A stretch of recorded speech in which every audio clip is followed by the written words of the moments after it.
ছাত্ৰ ছাত্ৰীৰ ওপৰত গণতান্ত্ৰিক আন্দোলনত দিল্লী পুলিচে যি বৰ্বৰভাৱে আক্ৰমণ কৰিছে তাৰ প্ৰতিবাদত আজি আমি কলা বেজ পৰিধান কৰোঁ। এই হিচাপতে আমি অসম চৰকাৰ তথা ভাৰত চৰকাৰক আমি আহ্বান কৰিব বিচাৰোঁ তথা দাবী জনাওঁ যে ছাত্ৰ ছাত্ৰীয়ে তেওঁলোকৰ অধিকাৰৰ সপক্ষে তেওঁলোকে প্ৰতিবাদ কৰিব বিচাৰিছে বা প্ৰতিবাদ কৰি আছে।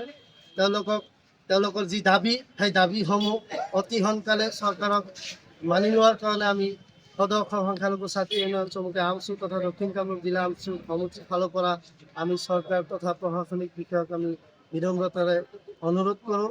তাৰ লগতে আমি ক'ব বিচাৰোঁ যে আমাৰ এইখন চৰকাৰ বিজেপি চৰকাৰখন তেওঁলোকে ব্যৰ্থ হৈছে।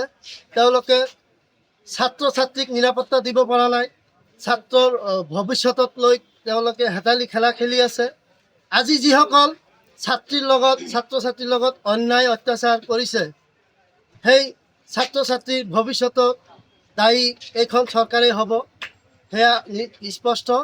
আমি অসম চৰকাৰ তথা বিজেপি চৰকাৰক আমি আহ্বান কৰোঁ এই ছাত্ৰ ছাত্ৰীসমূহৰ এই ছাত্ৰ আন্দোলনৰ দাবীসমূহ আপোনালোকে অতি সোনকালে মানি লওক, অন্যথাই সদৌ অসম সংখ্যালঘু ছাত্ৰী ইউনিয়ন চমুকৈ আমচু হাত সাৱটি বহি নাথাকে।